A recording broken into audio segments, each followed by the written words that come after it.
Friends, peace be with you. There's been a lot of coverage on UNRWA and the crisis it faces at this moment in the media in the last couple of weeks. I shall try to look at this crisis briefly and its implications for politics in West Asia and the world.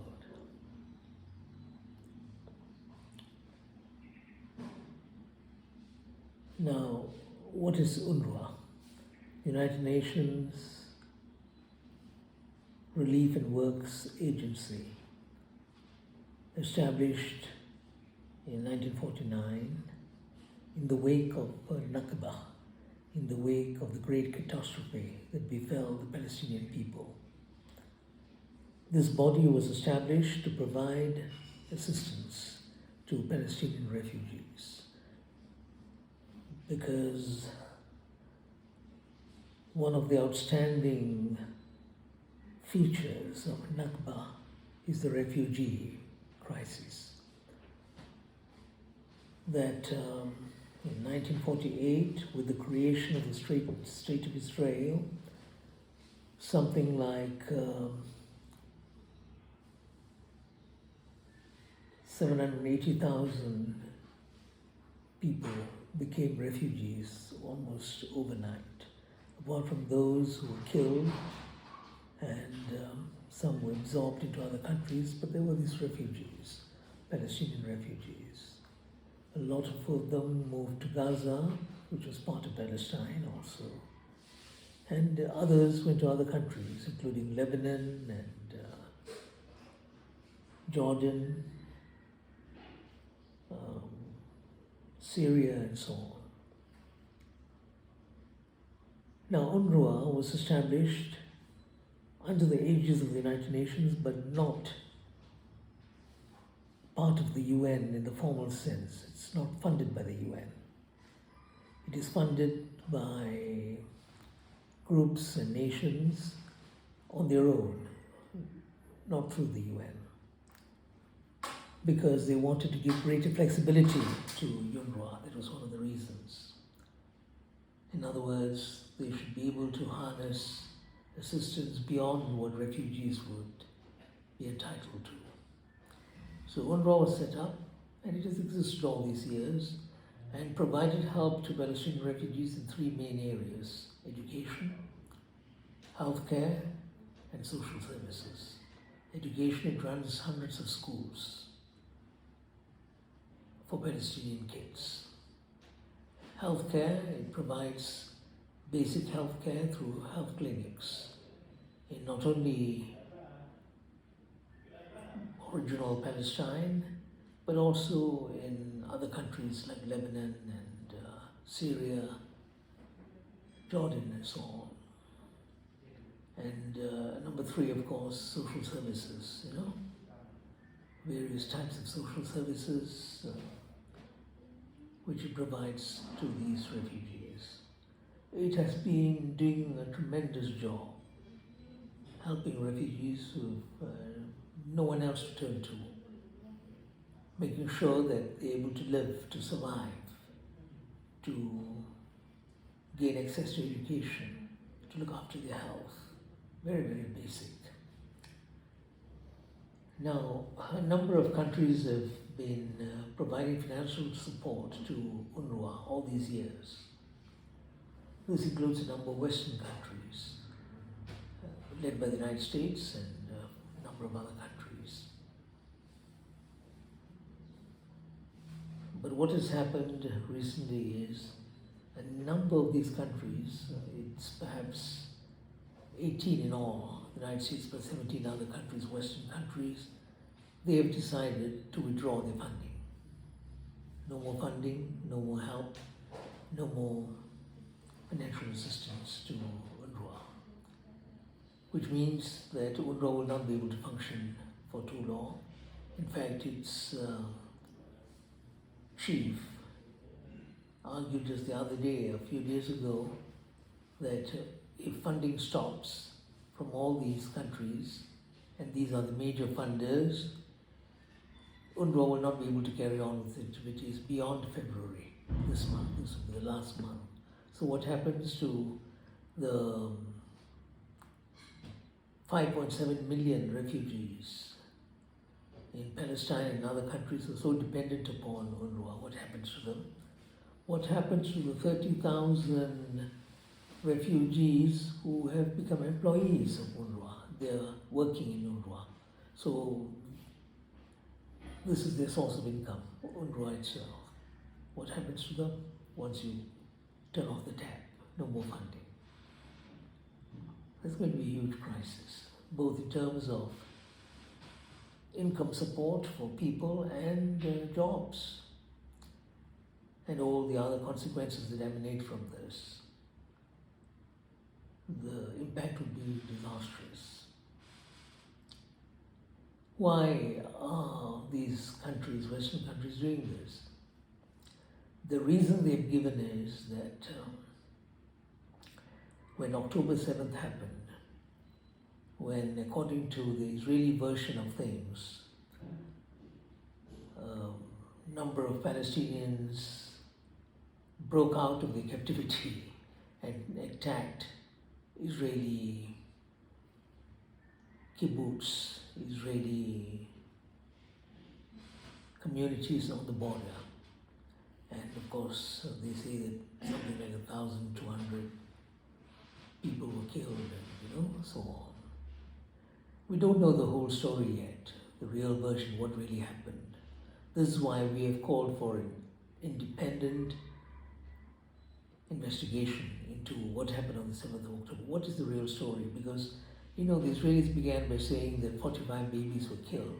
In the end, they had to withdraw the story because there was not a single baby that was killed in that episode. They said women were raped and they were not able to provide any evidence. And they made a number of other wild, reckless allegations which have been unproven up to this point. So you don't know what really happened on the 7th of October. But assuming that some staff of UNRWA were involved, which is what the Israelis are alleging, that some of the staff of UNRWA were involved, 12 of them, assuming that it's true. What UNRWA has done is, it has suspended the 12. And it said they will investigate and find out whether it's true. They acted at once. Now you don't punish this entire organization because of this 12, knowing that this organization got more than 30,000 employees. Because of these 12, you punish the whole lot, make them suffer, their families, they become totally helpless if it doesn't continue its operations. That's very unjust. So I think, first of all, we have to deal with that situation, the terrible injustice behind this whole thing. Find out what really happened, and if action is to be taken, you take action according to the law. But there are, I think, other motives behind this. For many decades, Israel has been against UNRWA. They don't want UNRWA to do what it's doing because they feel that it is like supporting the Palestinian refugees, and they're totally against Palestinians, whether they're refugees or not. That's the Israeli position. And they would rather that this organization was disbanded. They would be happier, the Israelis, and they've been pressing for it. So every now and then they brought allegations of corruption, inefficiency, incompetence, all sorts of allegations against UNRWA, all of which have been proven to be wrong, baseless. So UNRWA has continued under this cloud of accusations and allegations against UNRWA by Israel, to a large extent, no more than any other country. Now it has come to this, and we feel that the reason why they've moved against UNRWA now in such a decisive manner is because of the International Court of Justice's Because the International Court of Justice, in making those findings, its 6 directives, its order, it quoted UNRWA a number of times. It used it as a source, a credible source of evidence for whatever they had alleged, the ICJ had alleged, and they're very angry. So it's revenge. But it's more than revenge. They just don't want UNRWA, they don't want support for the Palestinians, they would want the Palestinians to disappear, which is what they're doing now. What they're doing in Gaza is ethnic cleansing, which is making the Palestinians disappear. This, we would argue, is part of an attempt to disappear the Palestinians. In other words, cut off the funding, no more UNRWA, no more assistance, let them suffer. They either go off somewhere else or they die. Israel doesn't care. That is what they would like to see happen. So this is the real situation. And given the situation, I think it is so important for us to respond. We can't allow this to happen. To allow this to happen is to give the Israelis total attitude of what is happening. It is to give them a gift, because this is what they've been wanting all along, to get rid of UNRWA, and we cannot allow that. We cannot give them this easy victory. First of all, I think all those countries which have withdrawn assistance, many of the citizens in these countries are against the bombardment of Gaza. They want a ceasefire, they want free flow of humanitarian assistance. So they should continue to campaign for that. And as part of that campaign, they should say, UNRWA must survive. UNRWA must be assisted, must be given help, because otherwise you're making both the problems worse. You're sort of expediting the killing of Palestinians and you're denying them assistance. So make sure that UNRWA lives, that is able to continue helping, and through all those countries which had been helping before and now they've withdrawn help, but because there are citizens groups that are protesting very, very strongly, they should come out and demand from their governments that they restore the funding. I think a couple of them are reconsidering now from what we have read in the media, and I think they should take a leaf from the book of Norway. Norway is also a donor. Norway has refused to cut off aid. They continue to help. They say it is the right thing to do. And I think others should see that as the way out in this situation. Number 2, other countries, and especially I think Arab and Muslim countries, should help. Some have been helping, perhaps not to the tune of what some of the Western countries have given, but I think they should increase their assistance, multiply their assistance, enhance their assistance, especially those countries that are rich in terms of their natural resources, oil, gas, extremely rich. I read the other day that even if one of those countries, and I shall not name them, could set aside just 1% of what they earn from oil, it would be enough to look after UNRWA. Just 1%. That's all that is needed. Surely they can do that. They talk a lot about helping the Palestinians. This is the test, because those who are suffering are the Palestinians. Those who are going to become victims, they're already victims in many other ways, are the Palestinians. So stand up, prove that you are capable of doing what should be done, that you've got humanity and compassion in you. Help the people of Palestine by making sure that UNRWA survives. So the appeal is to Arab governments, Muslim governments. A number of them are in a position to help, and they should make this priority. And I think other countries and governments, including some of the big powers, see no reason why China, Russia cannot help. Perhaps they're giving some help even now, but they should give much more help in the future, especially in this sort of situation. And other countries, a number of other countries, non-Arab, non-Muslim countries, countries that have got the resources, help. This is the time to help, to save the people of Palestine in the face of this tragedy, this colossal catastrophe that faces them. And I think there's something else we can do. I think ordinary people everywhere, citizens of the world, can help.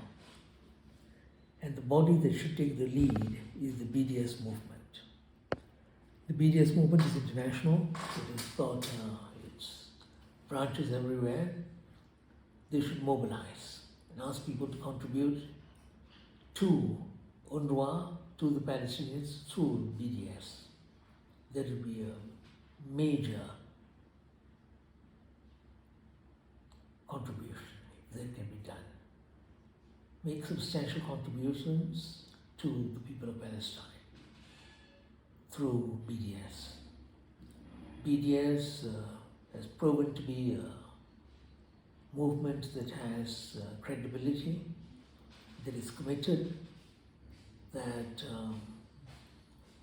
is run in a very efficient manner, it's incorruptible. I think the BDS should step up.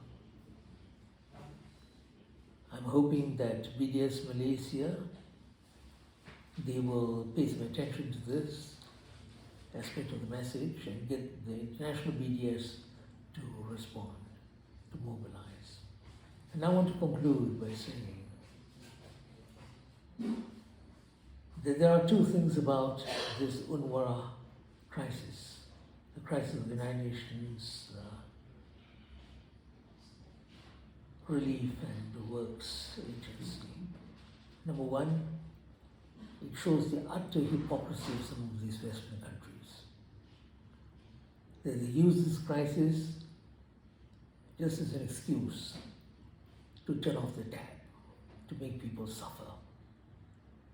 It exposes them for what they are. They're not sincere in wanting to help. And we should keep that in mind. Yeah? And I find that Arab countries, Muslim governments have also been so slow in responding.